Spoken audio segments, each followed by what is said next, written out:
वक्त हो गया 24 घंटे 24 रिपोर्टर का। सबसे पहले निगाह सुर्खियों पर। आशीष कुमार सिंह बताएंगे अगुस्टा वेस्टलैंड हेलीकॉप्टर खरीद में घूस लेने के आरोप लगने पर सोनिया गांधी का पलटवार। कहा, मेरा नाम लेने दो, मैं नहीं डरती। मयूर पारिक के साथ देखिए राज्यसभा में सूखे की चर्चा के दौरान शिवसेना ने सरकार से कहा, पहले देश को सूखा मुक्त करो, फिर कांग्रेस मुक्त करना। राजन सिंह बताएंगे जेएनयू नारेबाजी कांड पर राज्यसभा में दिए भाषण के लिए स्मृति ईरानी पर चलेगा विशेषाधिकार हनन का मामला, गलत जानकारी देने का आरोप। प्रतिमा मिश्रा के साथ देखिए बजरंगी भाईजान और फैंटम फिल्म के डायरेक्टर कबीर खान से पाकिस्तान के कराची एयरपोर्ट पर बदसलूकी। कबीर ने कहा, ऐसे लोगों को तवज्जो ना दें। लेकिन आइए शुरुआत करते हैं इस वक्त की सबसे बड़ी खबर से।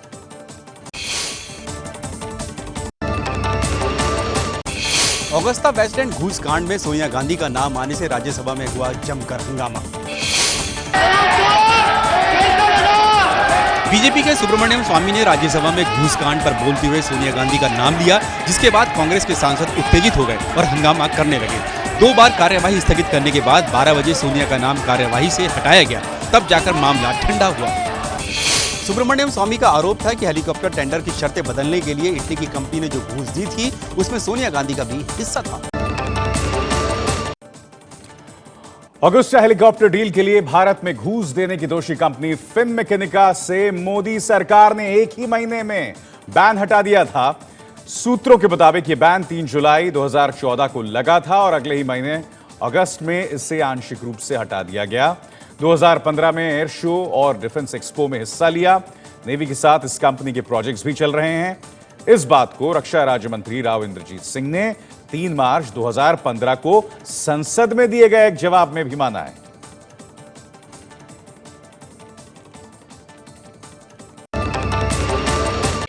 अगस्ता घूस कांड में आरोप लगने पर सोनिया गांधी का पलटवार।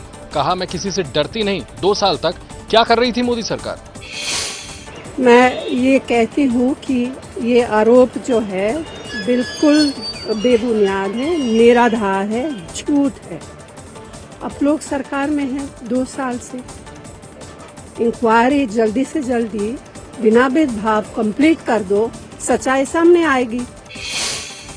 मोदी सरकार के मंत्री राजीव प्रताप रूडी ने कहा था कि सोनिया गांधी को बताना चाहिए इटली की कोर्ट में उनके और यूपीए सरकार के मंत्रियों के खिलाफ दस्तावेज दिए गए थे, तो उन्होंने सवाल क्यों नहीं उठाया? 2 साल तक चुप क्यों रही? इटली की कोर्ट ने फैसले में कहा कि अगस्ता सौदे में भ्रष्टाचार हुआ, लेकिन कोर्ट के फैसले में यह नहीं बताया गया कि सोनिया गांधी, मनमोहन सिंह और बाकी कांग्रेस नेताओं की क्या भूमिका थी। वित्त मंत्री अरुण जेटली ने संसद में कहा, अगस्ता घूसकांड में खुलासे के लिए प्रधानमंत्री मोदी और इटली के प्रधानमंत्री के बीच नहीं हुई कोई deal. The report in the newspaper cited by the honorable leader of opposition with regard to the alleged meeting of the Indian Prime Minister and the Italian Prime Minister and the deal struck is false and untrue in its entirety. Deal का आरोप लगाते हुए संसद में कांग्रेस नेता गुलाम नबी आजाद ने पूछा था कि जिस अगुस्टा वेस्टलैंड कंपनी को यूपीए सरकार ने बैन कर दिया था, वो मेक इन इंडिया की लिस्ट में कैसे आ गई? अगस्ता डील में बिचौलिए रहे मिशेल ने दावा किया था कि इटालियन नौसैनिकों को छोड़ने के बदले में गांधी परिवार के खिलाफ खुलासा करने की डील हुई थी। ऑगस्टा वेस्टर्न हेलीकॉप्टर घूसकांड पर सोनिया गांधी के राजनीतिक सचिव अहमद पटेल ने कहा, बिचौलिए के नोट में लिखे एपी का मतलब अहमद पटेल नहीं। नाकामी छिपाने के लिए हमारा नाम ले रही है सरकार। AP doesn't mean that Ahmed Patel. They said कि AP, they tried to find out from the Google and from the internet, and then they interpreted as Ahmed Patel.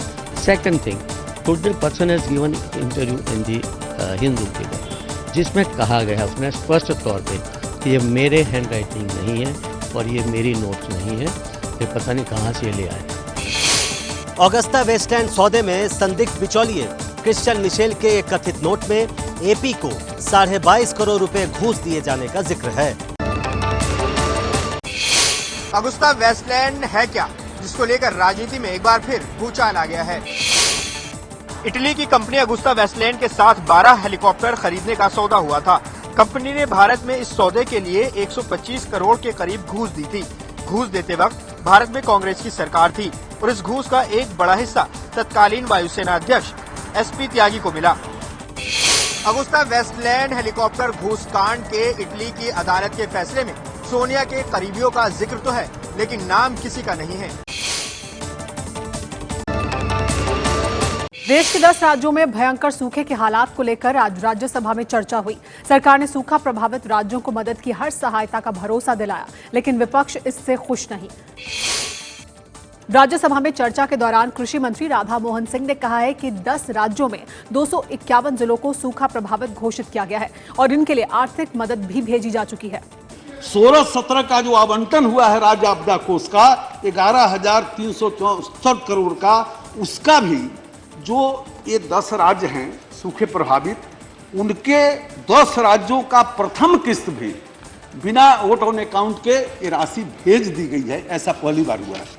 लेकिन सरकार के जवाब से असंतुष्ट विपक्ष ने इसे राष्ट्रीय आपदा घोषित करने की मांग की। ये राष्ट्रीय आपदा है, आप इसको मंत्रियों और सेक्रेटरीज और फाइलों के बीच में मत लीजिए, इसको एक राष्ट्रीय, और अपोजिशन आपके साथ बराबर खड़ी रहेगी इस राष्ट्रीय आपदा में। 10 राज्यों में सूखे पर एबीपी न्यूज की पड़ताल में सामने आया था कि विदर्भ, मराठवाड़ा और बुंदेलखंड इलाके सबसे ज्यादा सूखे से प्रभावित हैं।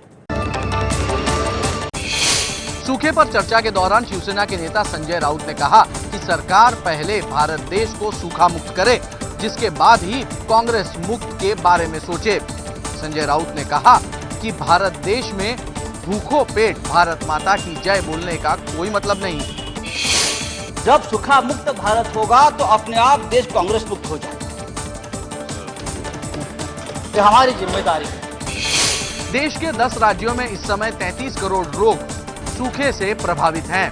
एबीपी न्यूज की इस पूरे मामले पर खास पड़ताल के बाद अब राज्यसभा में इस विषय पर चर्चा हो रही है। सुप्रीम कोर्ट में महाराष्ट्र और मुंबई क्रिकेट एसोसिएशन की झटका याचिका खारिज कर कहा, इस साल महाराष्ट्र में नहीं होंगे आईपीएल मैच। महाराष्ट्र और मुंबई क्रिकेट एसोसिएशन की याचिका में कहा गया था, स्टेडियम के रखरखाव के लिए हम पीने के पानी का इस्तेमाल नहीं करते हैं, इसके लिए सीवर के साफ किए पानी का इस्तेमाल होता है। इस पर सुप्रीम कोर्ट का कहना था, ये कैसे तय होगा कि स्टेडियम में किस पानी का इस्तेमाल हो रहा है। सुप्रीम कोर्ट ने 1 मई के बाद महाराष्ट्र में आईपीएल मैचों पर रोक लगा दी थी। इस फैसले के खिलाफ सुप्रीम कोर्ट में अपील की गई थी। पानी की कमी से महाराष्ट्र को लग सकता है बिजली का झटका। महाराष्ट्र को 18% बिजली सप्लाई करने वाले अडानी पावर प्लांट पर ठप होने का संकट। गोंदिया में बने वैनगंगा नदी बैरेज में पानी घटने से महाराष्ट्र सरकार के लिए अडानी थर्मल पावर को पानी देना मुश्किल हो रहा है और बिजली कंपनी के पास अगले कुछ दिन तक ही बिजली बनाने का पानी बचा है। महाराष्ट्र सरकार की चुनौती ये है कि पानी मुहैया नहीं कर पाने पर महाराष्ट्र के बिजली का संकट तो गहराएगा ही, साथ में अडानी पावर प्लांट के करार के अनुसार 250 करोड़ रुपए देने पड़ेंगे, जिससे बिजली की कीमत महाराष्ट्र में बढ़ जाएगी। महाराष्ट्र के विदर्भ और मराठवाड़ा इलाका बूंद बूंद के लिए तरस रहा है। सरकार जिस मदद की बात कर रही है वो बेहद कम है। तो एक तरफ देश की जनता त्रस्त है, दूसरी तरफ हमारे सांसदों को सिर्फ अपनी चिंता है। 2.5 लाख से ज्यादा वेतन पाने वाले सांसद वेतन बढ़ाने की मांग कर रहे हैं।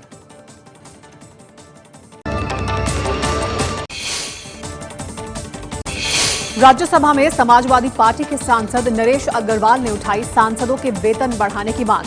कहा, मीडिया के सवालों से डरने की जरूरत नहीं। हमसे चाहे कि हम 3 घर मेंटेन करें और इस वेतन भत्ते पर मेंटेन करना एमपी के लिए शायद संभव नहीं है। आप इस पे ये डर छोड़ दीजिए, मीडिया क्या कर रहा है, मीडिया वाले कितनी तनख्वाह पा रहे हैं उसका कोई नहीं लिख रहा। साल 2015 में सरकार ने सांसदों के वेतन और अन्य सुविधाओं पर 176 करोड़ रुपए खर्च किए थे और अभी सांसदों को 2,70,000 रुपए बतौर वेतन मिलता है। एक तरफ देश में भयंकर सूखे से लोग बूंद बूंद पानी को मोहताज हैं, किसान चेहरों की ओर भाग रहे हैं। दूसरी तरफ 2.5 लाख से ज्यादा वेतन पाने वाले सांसद वेतन बढ़ाने की मांग कर रहे हैं। राज्यसभा की विशेषाधिकार समिति ने केंद्रीय शिक्षा मंत्री स्मृति ईरानी के खिलाफ विशेषाधिकार हनन का मामला चलाने का फैसला किया है। स्मृति ईरानी के खिलाफ जेएनयू मामले में गलत तथ्य पेश करने के आरोपों पर विशेषाधिकार समिति ने सुनवाई करते हुए ये फैसला किया है। सीपीएम सांसद सीताराम येचुरी की ओर से लाए गए विशेषाधिकार हनन के प्रस्ताव में कहा गया है कि बजट सेशन के दौरान जेएनयू के मुद्दे पर बयान देते हुए उन्होंने सदन को गुमराह किया है, जिसके बाद कल इस मामले को प्रिविलेज कमेटी को भेज दिया गया था। इस मामले में जल्द ही स्मृति ईरानी को राज्यसभा की समिति की तरफ से नोटिस भेजा जाएगा। लोकसभा चुनावों में मुंह की खाने के बाद आम आदमी पार्टी के राष्ट्रीय संयोजक अरविंद केजरीवाल ने अब किया है ऐलान। पार्टी उन्हीं जगहों पर चुनाव लड़ने पर करेगी विचार जहां पर होगा उसे जीत का भरोसा। चुनाव लड़ने के लिए नहीं आए हम लोग, व्यवस्था परिवर्तन के लिए आए। चुनाव लड़ेंगे, लेकिन चुनाव लड़ने के लिए नहीं लड़ेंगे, चुनाव जीतने के लिए लड़ेंगे। आम आदमी पार्टी के राष्ट्रीय संयोजक अरविंद केजरीवाल ने ये बात कही नेशनल काउंसिल की बैठक के दौरान, जहां पर अलग अलग राज्यों से आए कार्यकर्ताओं ने मांग की थी कि पार्टी आगामी चुनावों में वहां पर चुनाव लड़े। गौरतलब है कि 2014 के लोकसभा चुनावों में आम आदमी पार्टी ने देश भर में 400 से अधिक सीटों पर चुनाव लड़ा था, लेकिन सफलता उसे मिली थी सिर्फ पंजाब में, और वो भी महज 4 सीटों पर। उत्तराखंड में अभी राष्ट्रपति शासन लगा रहेगा। सुप्रीम कोर्ट ने हाई कोर्ट के फैसले पर पहले लगाई गई रोक को जारी रखने का आदेश दिया है। आज केंद्र की याचिका पर सुनवाई करते हुए सुप्रीम कोर्ट ने 7 अहम सवाल तय किए हैं। सुप्रीम कोर्ट ये जानना चाहता है कि क्या विधानसभा स्पीकर अगर किसी बिल को पारित घोषित कर दे तो उसके बाद भी उसकी समीक्षा की जा सकती है। उसी तरह से क्या एक स्टिंग ऑपरेशन राज्य में चुनी हुई सरकार को बर्खास्त करने का आधार बन सकता है। इस तरह के तमाम सवाल हैं जिनका जवाब सुप्रीम कोर्ट तलाशना चाहता है। मामले की अगली सुनवाई 3 मई को होगी। सुप्रीम कोर्ट ने कहा है कि 3, 4 और 5 मई को पूरे मामले को विस्तार से सुना जाएगा और गर्मियों की छुट्टियों से पहले यानी 13 मई से पहले अदालत फैसला दे देगी। उत्तराखंड कांग्रेस ने बीजेपी पर विधायकों की खरीद फरोख्त का आरोप लगाया है। कई कांग्रेसी विधायकों ने ये भी आरोप लगाया है कि बीजेपी विधायकों को खरीदने के लिए पद का भी लालच दे रही है। कांग्रेस हो चाहे पीडीएफ के कोई भी लोग हो, खरीद फरोख्त की एक आम बात हो गई है और प्रत्येक को अप्रोच किया जा रहा है। तो वो हर हालत में हर कीमत पर सरकार बनाना चाहते हैं। उसके लिए अभी तो 50 करोड़ तक पहुंचे हैं। हालांकि हरीश रावत खुद भी पहले ही खरीद फरोख्त के मामले में फंस चुके हैं। नोएडा हैंगिंग गार्डन प्रोजेक्ट में घर नहीं देने पर आम्रपाली ग्रुप ने सागर महिंद्रा को वापस दिए पैसे। एबीपी न्यूज पर आम्रपाली के सीएमडी अनिल शर्मा ने किया था वादा। नोएडा के आम्रपाली के हैंगिंग गार्डन प्रोजेक्ट में घर नहीं देने पर आखिरकार आम्रपाली बिल्डर ने खरीदार सागर महिंद्रा को पैसे वापस कर दिए हैं। सागर ने साल 2012 में फ्लैट की बुकिंग की थी। बाद में आम्रपाली ने प्रोजेक्ट रद्द कर दिया था, लेकिन ग्राहकों के पैसे नहीं लौटाए थे। पैसे मिलने के बाद सागर महिंद्रा ने एबीपी न्यूज को धन्यवाद दिया। आम्रपाली ने नोएडा के अपने अधूरे प्रोजेक्ट 6 से 8 महीने में पूरा करने और खरीदारों को उनके फ्लैट सारी सुविधाओं सहित देने का भरोसा दिलाया है। एबीपी न्यूज की खबर का असर। दिल्ली के पीतमपुरा में डीएवी स्कूल ने वापस ली बढ़ी हुई फीस। दिल्ली के स्कूलों में हुई फीस बढ़ोतरी की खबर एबीपी न्यूज पर दिखाए जाने का बड़ा असर हुआ है। दिल्ली के पीतमपुरा में डीएवी स्कूल ने फीस बढ़ोतरी वापस लेने का ऐलान किया है। पिछले साल डीएवी पीतमपुरा की स्कूल फीस अप्रैल महीने में 7,395 रुपए थी, लेकिन इस साल इसे बढ़ाकर 8,105 रुपए कर दिया गया था। लेकिन एबीपी न्यूज पर खबर दिखाए जाने के बाद डीएवी स्कूल ने पेरेंट्स को मैसेज भेजा है कि बढ़ी हुई फीस को आगे एडजस्ट कर दिया जाएगा। स्कूल फीस पर एबीपी न्यूज की पड़ताल के बाद दिल्ली के डिप्टी सीएम मनीष सिसोदिया ने कहा है, अभिभावकों की लिखित शिकायत पर करेंगे कार्रवाई। एबीपी न्यूज की खबर का हुआ है असर। एमपी के मंडला में मुख्यमंत्री कन्यादान योजना में बांटे गए नकली मंगलसूत्र के बदले अब बैंक अकाउंट में डाले जा रहे हैं पैसे। एबीपी न्यूज ने रविवार को आपको दिखाया था कि कैसे मंडला जिले में मुख्यमंत्री कन्यादान योजना के तहत करीब 1000 जोड़ों को शादी के बाद सोने के नाम पर पीतल के मंगलसूत्र बांटे गए। इस कार्यक्रम में मुख्यमंत्री शिवराज सिंह चौहान स्वयं मौजूद थे। प्रशासन ने तब कहा था कि सराफा व्यापारियों की हड़ताल की वजह से सोने के मंगलसूत्र की खरीदी नहीं हो पाई, इसलिए औपचारिकता पूरी करने के लिए जोड़ों को आर्टिफिशियल मंगलसूत्र बांटे गए। एबीपी न्यूज की खबर दिखाए जाने के बाद अब 934 जोड़ों में से 459 जोड़ों के बैंक खातों में 2-2 हजार रुपए डाल दिए गए हैं।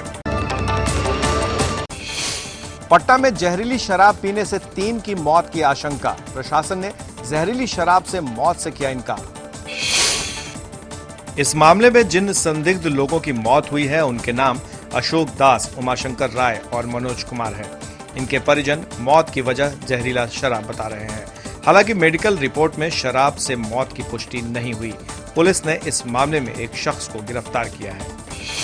5 अप्रैल से बिहार में पूर्ण शराबबंदी है, फिर भी लोग बिहार से सटे राज्यों में जाकर शराब पीते हैं। बजरंगी भाईजान और फैंटम फिल्म के डायरेक्टर कबीर खान के साथ पाकिस्तान के कराची एयरपोर्ट पर बदसलूकी। भेज दिया, हमारे मुल्क में कत्ल वारत गरी मचा रखी है तुम लोगों ने। कलभूषण लाना तो रात है, हिंदुस्तान का लाना तो पाकिस्तान जिंदाबाद। कराची एयरपोर्ट की तस्वीरें कबीर के साथ हुई बदसलूकी की गवाह है। कबीर को इन लोगों ने जूता भी दिखाया पर वो चुप्पी साधे रहे। बाद में एयरपोर्ट के सुरक्षा कर्मियों ने दखल देकर लोगों को हटाया। ये लोग कबीर की फिल्म फैंटम को लेकर नाराजगी जता रहे थे। कबीर कराची में एक कॉन्फ्रेंस में शामिल होने गए थे। कबीर खान की फिल्म फैंटम 26/11 मुंबई हमलों पर बनी फिल्म है, जिसमें हीरो पाकिस्तान जाकर आतंकी हमले के गुनहगारों का खात्मा करता है। कबीर खान को पाकिस्तान में जूता उस वक्त दिखाया गया है जब गुलाम अली भारत में हैं और वाराणसी में लोग उन्हें सर आंखों पर बिठा रहे हैं। शायद यही फर्क है भारत और पाकिस्तान में। यूपी के कानपुर में जयमाल के वक्त आतिशबाजी से स्टेज पर लगी आग, मुश्किल से बची दूल्हे दुल्हन की जान। इन तस्वीरों को गौर से देखिए। एक शादी में जयमाल के लिए कमल के फूल की पंखुड़ी वाला स्टेज बनाया गया था। स्टेज पर दूल्हे दुल्हन ने एक दूसरे के गले में वरमाला डाली। यहाँ तक तो सब ठीक था, लेकिन जैसे ही जयमाल के बाद कमल पंखुड़ियों के किनारे लगे पटाखों को जलाया गया, दूल्हा दुल्हन चारों ओर से आग से घिर गए। मौके पर मौजूद लोगों ने बड़ी मुश्किल से दोनों की जान बचाई। ये घटना हम सब के लिए एक सबक है। सिर्फ दिखावे के लिए शादियों में ऐसी आतिशबाजी से बचना चाहिए। यूपी के बाराबंकी में शादी के घर में रसोई गैस के छोटे सिलेंडर में धमाका, 7 की मौत, 1.5 दर्जन गंभीर रूप से घायल। बाराबंकी जिले के मजरे रफीकुल गांव के इस परिवार में 2 दिन बाद शादी थी, लेकिन अब मातम का माहौल है। हादसा कन्या खिलाने की रस्म के दौरान हुआ। छोटा सिलेंडर फटने से घर में रखे सामान और छप्पर में आग लग गई। मौके पर मौजूद लोग इसकी चपेट में आ गए। बाजार में बिकने वाले अवैध गैस सिलेंडरों के फटने की गुंजाइश ज्यादा रहती है, लिहाजा आपसे अपील है कि एलपीजी कंपनियों के मजबूत सिलेंडरों का ही इस्तेमाल करें। फोन और व्हाट्सएप पर लगातार मिल रही धमकियों पर इलाहाबाद की फैमिली कोर्ट की जज ने दर्ज कराया police case. Allahabad district court की जज कुमुदनी वर्मा को पिछले कई महीनों से फोन पर धमकियां मिल रही थी। उन्होंने नंबर ब्लॉक करवाया तो एसएमएस और व्हाट्सएप पर धमकियां आने लगी। धमकी देने वाला शख्स पिछले साल कानपुर में सुनाए गए एक फैसले को लेकर अंजाम भुगतने की धमकी दे रहा था। पुलिस केस दर्ज कराने के बाद महिला जज को सुरक्षा भी मिल गई है। वैसे पुलिस का कहना है कि ये किसी सिरफिरे की हरकत है। इंडिया का पहला डेस्टिनेशन मॉल और नंबर ऑफ ब्रांड्स के लिहाज से सबसे बड़ा मॉल नोएडा के सेक्टर 18 में खुल गया, डीएलएफ का मॉल ऑफ इंडिया। अगर ब्रांड्स की बात करें तो 300 से ज़्यादा ब्रांड्स हैं और डीएलएफ मॉल ऑफ इंडिया को बनाने में खर्च आया है 1800 करोड़ रुपए का। अगर आप दिल्ली एनसीआर में आते हो तो आपको मॉल ऑफ इंडिया एक्सपीरियंस करना बिल्कुल it's a must. So a destination mall is one which attracts people from all over the country. Company का डीएलएफ का ये दावा कि इस तरीके का डेस्टिनेशन मॉल है कि लोगों को पूरा मॉल एक्सपीरियंस करने में एक दिन नहीं बल्कि कई दिन का वक्त लगेगा। अभिनेत्री प्रियंका चोपड़ा को अमेरिकी राष्ट्रपति बराक ओबामा ने भेजा व्हाइट हाउस में डिनर करने का निमंत्रण। प्रियंका ने की डिनर में शामिल होने की पुष्टि। अमेरिकी टीवी शो क्वांटिको में दिखने वाली अभिनेत्री प्रियंका चोपड़ा को जल्द ही अमेरिका के राष्ट्रपति बराक ओबामा और उनकी पत्नी मिशेल ओबामा के साथ डिनर करने का मौका मिलेगा। डिनर में प्रियंका के अलावा हॉलीवुड स्टार ब्रैडली कूपर समेत कई जानी मानी हस्तियों को भी बुलाया गया है। प्रियंका फिलहाल टेलीविजन सीरीज क्वांटिको 2 और हॉलीवुड फिल्म बेवॉच की शूटिंग में व्यस्त हैं। 24 घंटे 24 रिपोर्टर में बस इतना ही, मगर इन 3 बड़ी खबरों पर हमारी निगाह लगातार बनी रहेगी। अगुस्टा घूसकांड पर क्या संसद में हंगामा जारी रहेगा? अब हाजी अली दरगाह में महिलाओं के प्रवेश के लिए आंदोलन और मैडम टुसॉड म्यूजियम में सजेगा प्रधानमंत्री मोदी का पुतला। अभिसार शर्मा को दीजिए इजाजत। नमस्कार।